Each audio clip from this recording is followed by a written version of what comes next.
Building a family can be a complicated, messy, lonely, and sometimes heartbreaking process.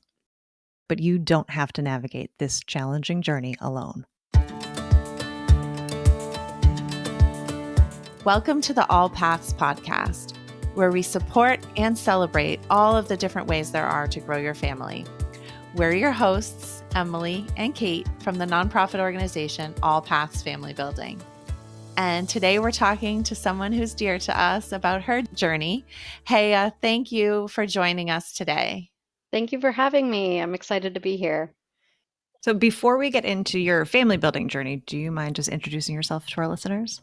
Yeah, so my name is Haya. I work in product strategy and experience within healthcare, and in that process have grown to appreciate and understand the systems behind how a healthcare experience is shaped for a patient or a doctor. And then going through the infertility experience, have grown to appreciate and be humbled by the actual experiences as a patient navigating insurance and the health system. So between those two things, I can put on and take off different hats at different times, but can often carry empathy with me just because of my firsthand experience. And besides professionally, I live in the Boston area. I have lived here for many years now, but grew up in the Middle East in Kuwait and still have a lot of my family there. Wonderful. So you definitely carry empathy for sure. And can you tell us a little bit about your own family building journey? Yeah, absolutely. So I started out, my husband and I knew, we got married, knew we wanted kids, weren't ready right away. But then eventually, when we started trying, had difficulty, just nothing sort of sticking. And over the course of 3 years plus of infertility, with an unexplained infertility diagnosis. So just not being able to pinpoint exactly what the issue or issues were. We went through 5 rounds of IUIs, a whole round of IVF to do the egg retrieval, ended up with luckily 9 embryos that were viable and got frozen. And then from there, transferred the first one. I was in denial about this whole process and needing IVF because I'm like, nothing's wrong. We're healthy. We're young. There's no medical indication or reason that has been made evident that there should be something wrong. So it took a lot. 5 rounds of IUIs, I think, is not common. And that was just me being stubborn about not needing to go the IVF route. And then finally, when we did, that first IVF was humbling because it didn't stick. The first transfer, it didn't stick. Then the second transfer didn't stick. And then we advocated for transferring 2, and then that didn't stick. And luckily throughout all of this, we had the 9 embryos, so that we didn't have to consider doing the whole process from beginning to end again, which would have been really difficult. And I know many have had to do that. So the 2 didn't stick, and then we transferred another 2, and those 2 stuck. And it was not a smooth sailing from there. The pregnancy was rough for multiple reasons throughout all of the 7.5 to 8 months that it stayed. But yeah, so it was a lot. It was a lot of appointments and blood tests and uncertainty and no answers, and multiple miscarriages throughout as well. Thank you for sharing all that. I'm sorry for your losses. Thank you. What would you think, looking back, what were some of the most challenging moments? The unexplained infertility diagnosis was so anticlimactic for me. Diagnosis with quotes. Yeah. Yeah, exactly. It's like, how can medical advancement be so advanced and also have so little information, and just not being able to pinpoint something as the reason, or being able to blame something as the reason, was really, really hard. And it made researching what to do about it really hard, because I couldn't find a one-to-one experience. I couldn't find someone that had unexplained infertility and, knew they didn't want to go through IVF initially and wanted to. It was so hard to find a comparison.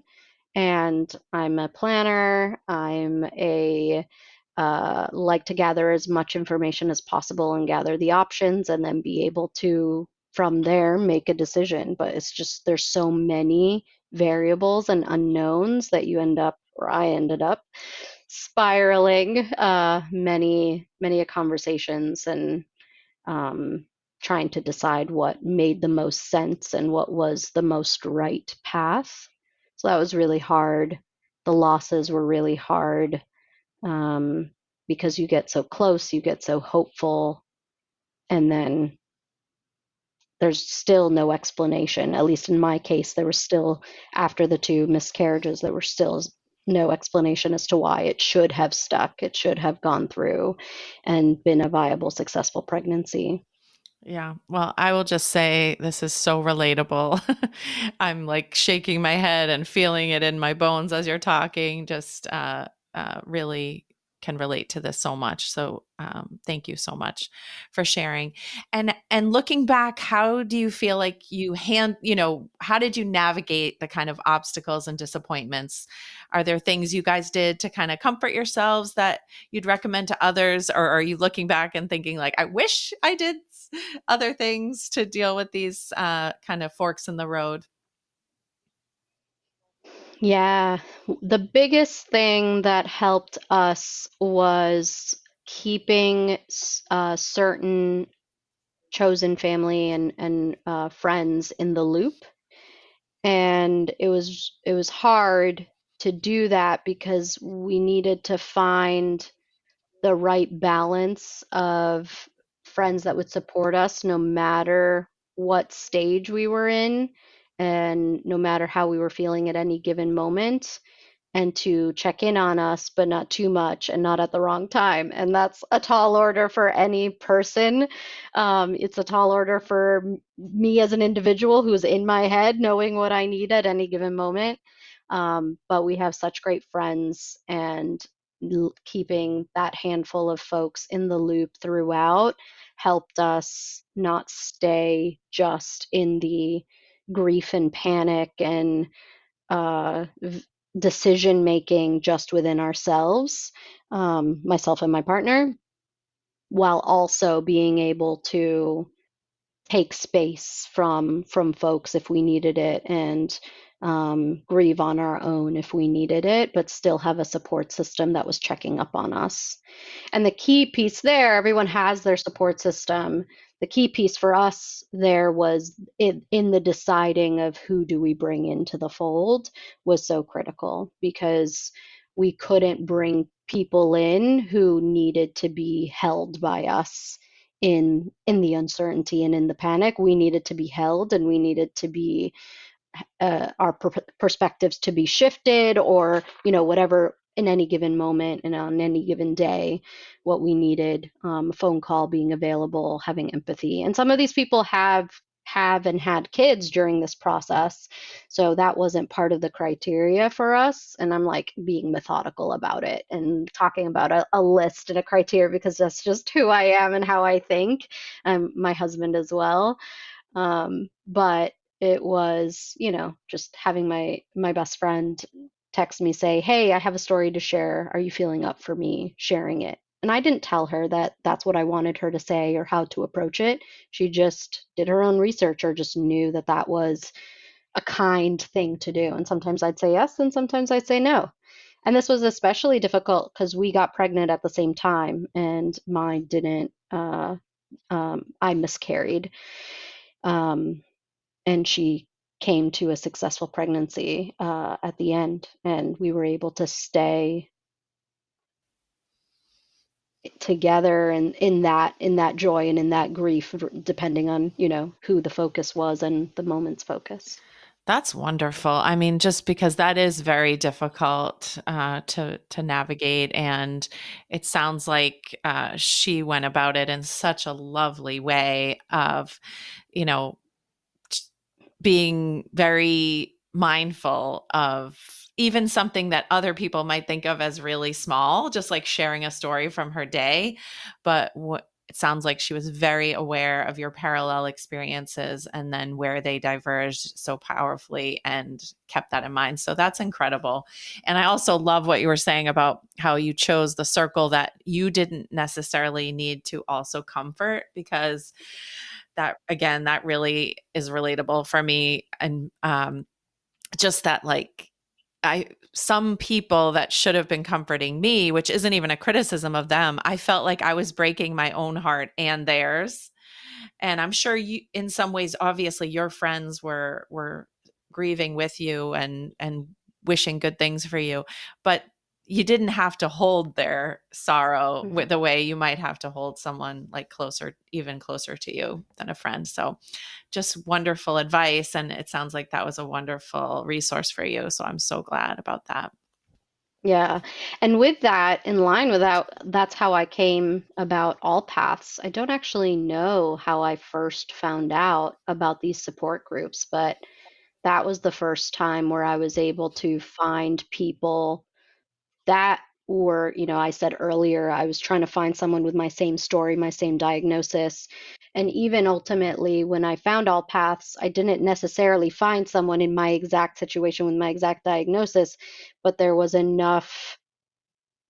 It wasn't even about the steps. There were people in these support groups that just had the same feelings that I couldn't articulate or communicate in words. They were being expressed in these support groups in a way that allowed me to better understand more of what I was going through and how to handle it, even as they were trying to handle it and figure it out and put words to it themselves. Um, and now those folks are still the people that I met in the All Paths group are still friends of mine. We have group chats and stuff like that, and it's just very special to not only have the friends that have known me from college or know me in adulthood, but having people that know me based on my own fertility family building experience, but our friendship not just being confined to that. It's really, really cool. Well, that's wonderful to hear too, that those connections are made, because a complicated journey can have such a vast impact on all the relationships in your life, with family members, with friends, with partners. And it's nice to have folks around you who can kind of walk through it with you, who really truly get what's going on, and can be that support system. Speaking of kind of support systems, aside from the friends and family members that were kind of part of that inner circle and the people that you met through support groups, how did you prioritize your mental health and your emotional health during this time? Were there particular things that really resonated with you and helped? Were there things that you tried and you're like, that didn't work, let's not try that one again? How was that process like? Yeah, I mean, lots of years of therapy. I've been a huge therapy advocate. Mm-hmm. Both individual therapy for myself, and my husband is also in individual therapy, but then also couples therapy. We have been in couples therapy even since before we were married. We'd been together for many, many years prior, and were in couples therapy during that time. And it's great because in these really difficult emotional circumstances that life puts us in, having that foundation, either the space to be able to, hey, let's not talk about this now. We have an hour, or 90 minutes with our therapist. Let's put it on the agenda for that call, to give permission that this is not going to be forgotten. We'll talk about it. And then also to allow us as individuals to have that space to not be everything to each other. So having the therapist keeping an eye on us as individuals, but then the couples therapist keeping an eye on both of us, or creating space for both of us.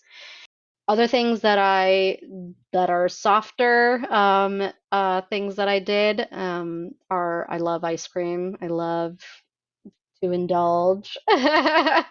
So I would, if I wanted to, after a transfer or after blood work was usually in the morning, so probably not after blood work, I would treat myself to something. And that always made me feel good, like I was prioritizing myself in that process. And then it was just focusing on the milestones. I say this in the groups a lot. Focus on um, I say this in the groups that I lead. It's there's so much unknown that I prioritize celebrating little wins, or not even celebrating, because celebrating could sometimes feel really heavy, of like you have to make a big deal about this. Um, but instead just acknowledging a milestone. Like today I made it to my blood work. Today my monitoring has, progressed. I got my ultrasound, and this was even, I did this before getting pregnant, before even the positive pregnancy test. Just every blood work, everything, every injection. Yeah, and my husband's really good about making jokes about things and bringing levity to situations. So laughing when when we can, even through our sort of unfortunate circumstances, we'd come up with little jokes and stuff like that. Mm-hmm. I think when you can laugh, which sometimes is few and far between during this journey, it is so helpful. I mean, just in life, if you can laugh is just one of the best things. So, yeah. Speaking of which, the this is not I'm not being paid for the sponsorship, but hilariously infertile, that Instagram account saved That's me. so great. And she would love It's to hear so that. good. She would love to hear So, that. so good. And I wasn't on Instagram at the time. I guess that's another thing that I did for self-care. I was not on Instagram or any social media for 3+ years. And that was in part during the pandemic, where it felt really overwhelming. I generally don't do well with social media, but I try, and being off of it. So what I would do is just in my browser after, because the application wasn't on my phone. So after an RNE group that I participated in, usually I would think about it at that time. I'd pull up in my browser my Instagram account and log into just her account, scroll through the couple of new posts that she's had, and then log out and click out of it. And that was how I kind of boxed myself out of social media during that I time. love that. Well, I'm going to tell her that, and she's going to be so happy because that was the whole reason she did it. I love the irreverence of her comedy because it was like that. Just I need someone to be like a little bit pissed off. To so she works for me too. Absolutely. Her style works for Yes. me too. Um, so I would love if you would talk about how you decided to evolve from a group attendee to a group leader for All Paths Family Building. Yeah. So that is just volunteering. Social impact is very much part of who I am and who I have been since I was probably, I don't know, 7 years old. So that's always been part of my worldview. And when an organization gives so much to me, like the other piece is that professionally, I actually lead a lot of workshops with senior executives. That's a big part of what being in product experience and strategy in my role is. So it's part consulting, part human centered design.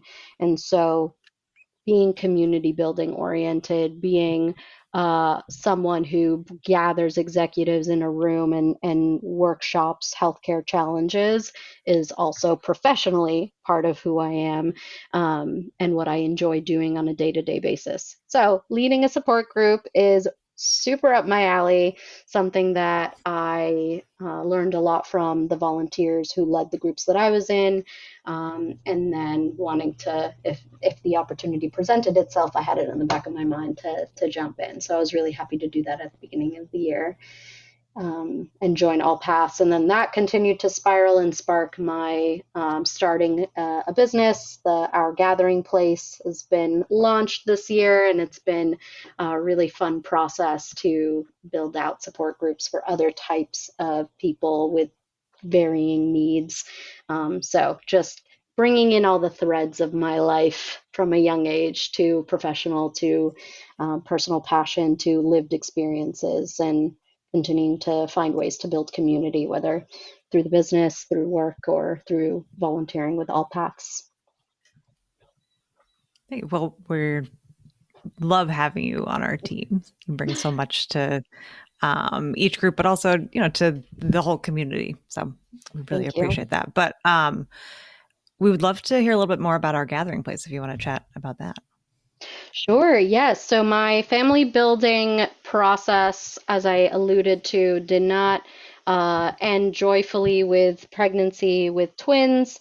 It was joyful moments, but there was a lot of ups and downs. I had heavy bleeding at various points throughout the pregnancy, really bad pregnancy symptoms throughout. I think I had relief for maybe 2 weeks out of the 8 months. And then prepping for the kids, my husband started to develop some OCD, heavy tendencies, and then postpartum, the kids ended up in the NICU, and we had to juggle a lot of different priorities. I ended up with preeclampsia at the end of the pregnancy, so it ended up being an emergency C-section. So there's just so many things. And that was just describing that was just the pregnancy itself and then the NICU time. And then even after that, bringing the kids home, we knew postpartum depression was on the horizon for maybe likely me, but maybe Tony. We knew that it could happen to the partner, the non-birthing parent. But it did, and nothing prepares you for having kids. Nothing prepares you for infertility. Nothing prepares you for postpartum anxiety and depression.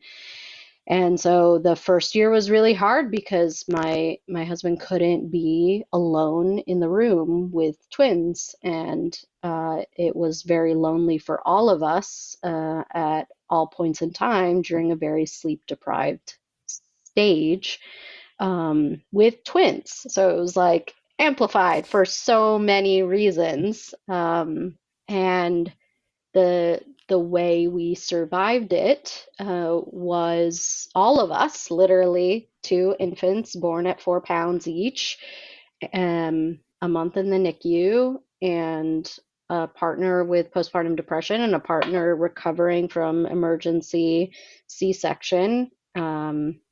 It was the reason we were able to make it through was the support system, whether it was All Paths Parenting After Group, the social worker at the hospital that was keeping tabs on us throughout and even supported us after we were discharged and gave us resources. Quickly being able to find a psychiatrist to prescribe medication for Tony, and many other individuals with twins or triplets who were at varying stages, reassuring us that it gets better. But even that term, it gets better, wasn't helpful. I'm like, but what, when, how, what specifically needs to happen for it to get better? So I share all of that to say that the end was not in getting pregnant. The end was not in delivering the babies and getting out of the NICU. The end is still not here, in the sense of like every day is an adventure with these kiddos. And with our home, we had to rehome one of our dogs, which was unexpected. They're both really good dogs and well trained, but one of them just didn't mesh well. So all that to say, it's a shit show all of the time. Some of the time, you can edit that out if you want, but I feel that in my soul. Yeah. I was like, no, that's so perfect. It's joyful chaos. It's chaos. It's all of the things. And so given I studied business, given I have passion for social impact, I thought that I'm in Massachusetts, I am in Boston, I am surrounded by people who were keeping an eye out on us. And if that didn't happen, I don't know that we would have all survived. And it was that bad. And of course, we had family members coming in and out as well. Like my mom stayed with us for 6 months. So they say it takes a village. It's true. It's just really hard when the village is being built by the people going through the shit. And especially so when the village is being created by the birthing parent. And especially so when the village is being created by the parent not experiencing postpartum depression. It's so hard. And so if there's one more service that can be out there, like our gathering place that can provide services for people both across the US, because our support groups at OGP will be virtual and in person, because I think the in person cultivating community in person is something people are still craving and still want. And that's evident by a lot of the different meetups that occur around Boston, just organically through WhatsApp connections from local Facebook groups and stuff like that, with people with similar aged kids or going through similar experiences. So our gathering place allows and offers up a lot of opportunity for folks with multiples. So we're going to start off our groups with twins, triplets, and others to commiserate and really talk about the joys and the chaos of having multiples and how it's different, and the different ways that it's hard,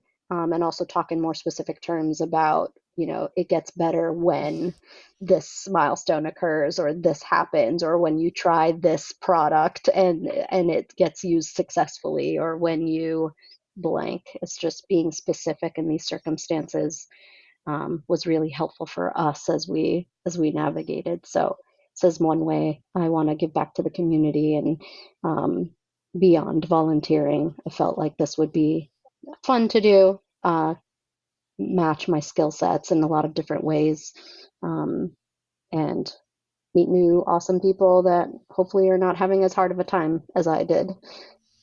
Well, that's wonderful. Well, we're so excited for you and proud of you and grateful for you to doing this. And I love the name. We love the name. And Thank we you. wish you all the best with that. And I think there'll be obviously a lot of flow, hopefully, between the All Paths community and the Our Gathering Place community, and a lot of the same values. So we love that. So, what would you say to someone who was just starting out in their family building journey in terms of advice? And then, sort of, the counter to that is, what's something that you wish no one would ever say to someone struggling to grow their family?